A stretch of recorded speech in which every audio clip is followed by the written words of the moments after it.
What's up guys, welcome to Voicey here. This is your host, Captain Zach, and today's subreddit is r/EntitledParents. Don't forget to like, subscribe, and hit that bell to never miss an episode.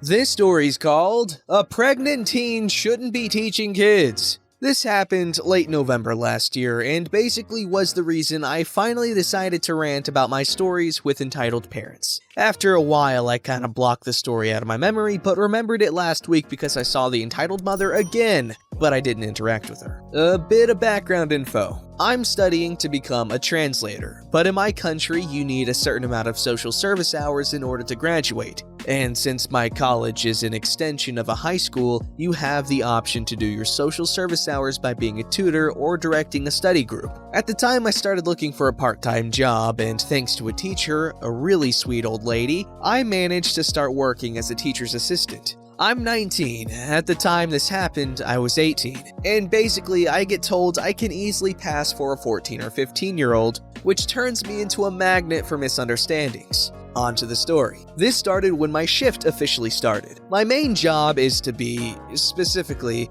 the English teacher's assistant. But the school goes from kindergarten to high school, with the kindergartners usually leaving at 11. My shift is from 11:45 a.m. to 12:30 p.m., then 1 p.m. to 3 p.m. So sometimes I try to arrive early to help ease the job of the 4 teachers that have to watch over 15 fussy kids who want to go back home. Also, this is a paid school, so you tend to run into the "I'm paying so my kid deserves the best" type of parents. Here's the cast. Entitled mother, woman who seemed nice but turned out to be a Karen. Nice kid. Her youngest daughter, a nice kid. Nice teen. Her oldest daughter, a nice teen who was embarrassed by this. Cool principal. The school's cool principal and a wise woman, me. The first time I met entitled mother was when she was picking up nice kid. This time, she only said, "Wow, it's nice to see kids like you actually helping adults." It sounds harsh when I write it, but she said it with a sweet tone and a smile, so I didn't really put any thought into it. Plus, nice kid is one of the sweetest girls in the class.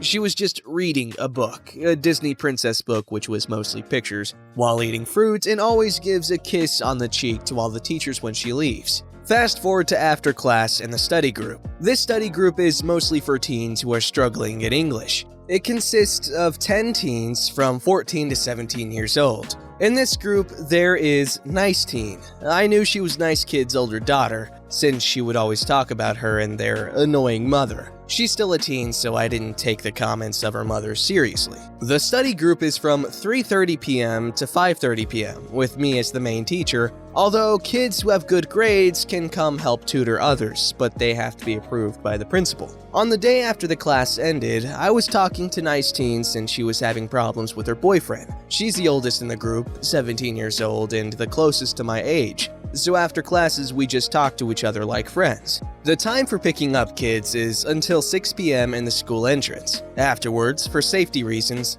we go back into the classroom we were using, and parents have to come in to take their kids. Now, a little TMI. I was on my period, and usually this means that the second and third day I'm basically dying, extremely bloated, dizzy, nauseous headaches, cramps, and I have passed out before. Yay, being a woman. This was the second day. I was bloated and started to feel nauseous. Nice Teen was telling me that she thought her boyfriend was cheating on her. Spoiler alerts, they talked it out. Turns out the girl that Nice Teen thought he was cheating on her with was his cousin. She was visiting from a rural area from the country, and I was telling her about a pregnancy scare I recently had. Obviously just a scare since I was on my period. Take in count that I've never been the skinniest person, and I was extremely bloated, and I looked more suspicious with the teacher's uniform that I had to use, which is a wine red color, while the school uniform is a navy polo. The seniors can choose the color, common in our country with many schools. In this case,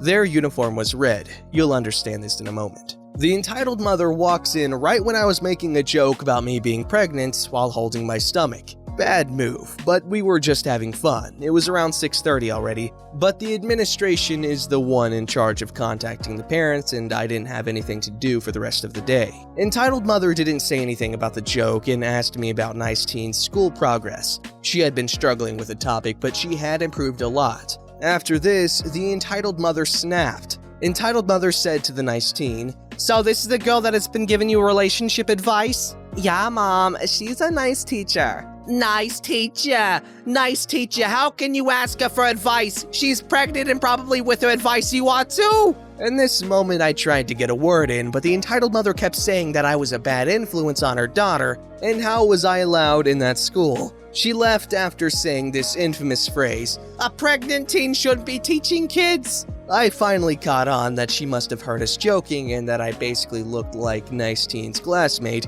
but I just thought she would leave it at that. I was starting to get very nauseous, so I just sat in one of the desks and waited for the nausea wave to pass, when I heard my name being called to the principal's office. As soon as I walked in, "This is her. She's Nice Teen's pregnant classmate. I can't believe a school this prestigious could have a pregnant teen in here. I can't believe you'll allow pregnant seniors to tutor other kids," I say to entitled mother. "Ma'am, I apologize." "You should be apologizing. My lovely daughter could be pregnant because of you." "Ma'am, I'm not—" "Don't interrupt me," she says to the principal. "Can't you see that she's a bad influence?" "Ma'am, everyone deserves an education, even if a girl is pregnant. This way she'll be able to help her kid instead of dropping out of school. Plus, she—" "Okay, but how can you allow her to be teaching others? She's gonna teach them all her floozy ways." Yes, she called me a floozy. Me finally getting a word in. "Ma'am, I'm not a student here. I'm in my first year of this school's college."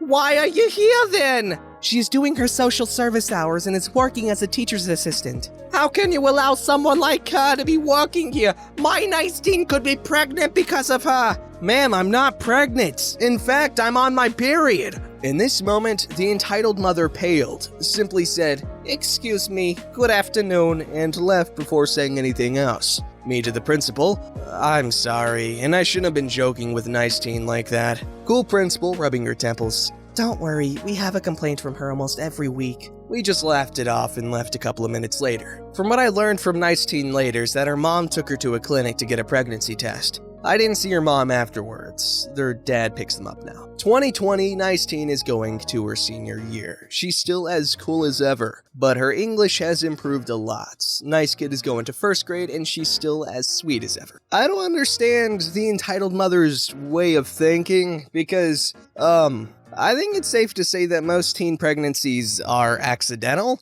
and I don't think a pregnant teenager is gonna give another teenager advice that would lead the other teenager to get pregnant, and I don't think the other teenager would follow that advice to get pregnant, because that's just, I don't know, it doesn't make a lot of sense in a lot of ways. Because, you know, at that age, you've got a lot more to worry about, such as studying and doing well in school in general. Plus, you might not have the financial stability in your teens that you would have in your mid-20s or mid-30s or something. Mid-20s is a bit early to have financial stability for most people, but you get what I mean.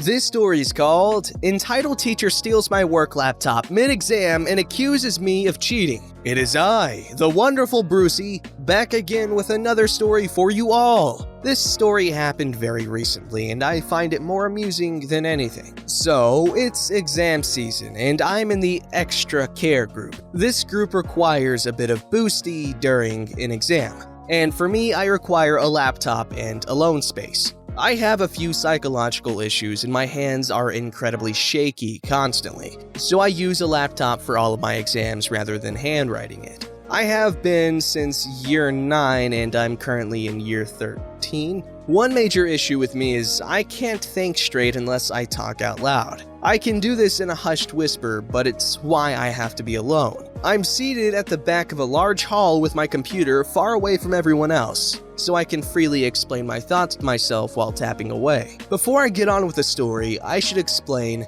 Mr. M. Mr. M is a high-end teacher with 2 students in the school. Neither are important for this story. Mr. M prioritizes those students heavily and puts them in the best classes whenever he could, the classes I was in. They always got the top marks and were always winners in some sort of contest. I, being the quiet-minded kid who focused more on daydreaming and Hulk fantasies, didn't care too much about these brats. I just kept on keeping on. Well, until today. I was in my history exam, quietly tapping away about Stalinism and how Alexander II screwed everything up by trying to make it more modern. I was also whispering to myself as I did it, telling myself what to write as I typed it. but I felt something. A very sharp tap. I looked up to see Mr. M glaring at me sharply. I didn't understand what I did wrong, so I went back to silently tapping, struggling much more as I'm still very anxious about my thinking issue. Another hard tap. I turned back to him and he hisses some sort of nonsense about me cheating. I remained silent. I would never cheat in an exam,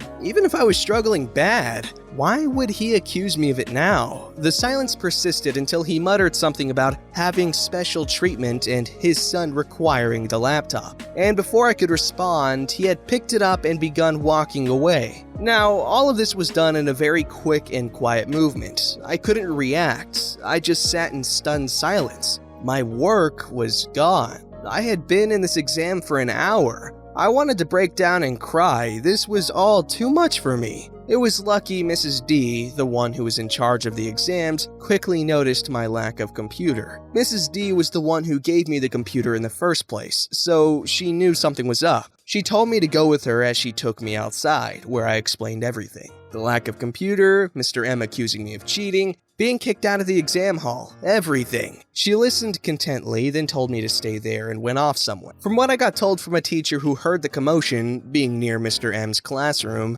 Mrs. D had torn him a new one. She berated him for ruining my exam and stealing my property without any knowledge of my conditions. She eventually returned to me with my laptop and my memory drive. Luckily, he hadn't removed it and gave me an extra time slip for 15 minutes. Luckily, I was able to get that exam completed, even though it left me a bit shaken up. I haven't seen Mr. M for the rest of the day, and noticed his class was taken by sub for this lesson. Maybe some action was taken against him. Thank you for reading, and I love sharing my little entitlement stories with you all. Update! I got information! Oh boy, have I got the story for you. Turns out, he's been confiscating work off others and giving it to his kids to hand in. Mr. M has been removed from the college and is not allowed to teach anywhere in my country's region or regions nearby. His kids have also been expelled due to constant cheating. He's been replaced on the exam board by a very sweet lady who I had watch over me in my media exam. I need an invigilator near me while working due to some of my issues. I'm very happy I have friends in high places, so I know about all this and I can tell you all. And hopefully I'll not see him ever again. Wow, what a freaking scumbag. How are you gonna take a whole ass laptop from a kid to give to your kids? Like, that's a laptop. That's not gonna go like unfreaking noticed. This story's called Entitled Mother Gave My Entire Wedding Cake to Her Kids. First time posting on mobile, teal deer at the bottom. Here's the cast. Entitled Mother, which is her entitled sister-in-law with her kids ages 6 through 14. Wait, 8 children? And me? Insert clever line here. New hubby. For clarity, at my wedding we had 2 cakes. The pretty little wedding cake, and then sheet cake for everyone else to eat. This is from a couple years back, but will always stick with me. It was our wedding day, nothing fancy, which was perfect, and everything was going smoothly. I looked gorgeous in my dress, new husband looked amazing, perfect weather, etc. We had an outdoor wedding in the afternoon, and after the ceremony we did the cut the cake bit. Everyone cheered, and we invited people to go get started in the food line. Then our photographer pulled us away to get some last pics before the sun started going down. We were gone for maybe 10 minutes, then came back over for the cake. My best friend who works as head pastry chef at a nice restaurant made it for us. A 1-tier red velvet and buttercream dream. We get back and the entire cake is gone. I can't believe it. I look around and see Entitled Mother sitting at a table with her 6 kids, each with giant pieces of cake, and I mean the entire cake split into 7 pieces for her and the kids, and they're all wolfing through it fast. Hey, did you take all the cake? Nice hubby and I haven't even had any yet. Yes, you did. I saw you cut the cake earlier. Well, yes, we cut it, but didn't you notice none was missing? We had to go take a couple more photos before the sun went down, and we didn't even get to try it yet. Look, my kids were hungry, and they're not eating whatever that is. She gestures to the catered food and the sheet cake the restaurant I work for donated as a wedding present that's on the table on the other side of everyone. I'm trying to be patient and not cause a scene at my own wedding. Look, I get that, but you probably should have brought them snacks if you didn't want them eating the food here. Now I don't get to have that memory with nice hubby. Didn't it occur to you to ask when everyone else was getting their food from over there? Whatever, that's not really what this day is all about, and honestly, you should be grateful that we came at all. Do you know how hard it is to get 6 kids out of the door for meaningless little things like this? At this point, Nice Hubby has overheard what's happening and comes over to jump in. But not only has he heard, so did my family and best friend. If there are 2 people in the world you don't mess with, it's my sister and my best friend. Imagine 2 minuscule, neither is over 5'1", balls of fury that are now flying over. Entitled Mother is now looking horrified as all of them are in her face yelling. She turns absolutely beet red before huffing, "See if I ever come to one of you people's weddings again." "You people." Entitled Mother tries to simultaneously grab all 6 kids at the same time to get them to her car fast. My sister grabbed a slice of the sheet cake and threw it at Entitled Mother, hitting her in the back of the head with it as Entitled Mother stomped away. Is it bad that I still kinda giggle thinking of Entitled Mother awkwardly leaning as far forward as she can on the drive home, trying not to let frosting drip down the back of her neck? Anyway, we haven't heard from her again, although I did get a text about a week later from her oldest kid apologizing for her mom's behavior and for eating all my wedding cake. The rest of the wedding was lovely.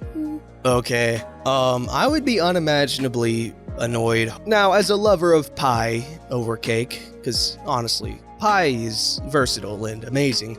Cake is good too, but honestly, I'd rather have a wedding pie.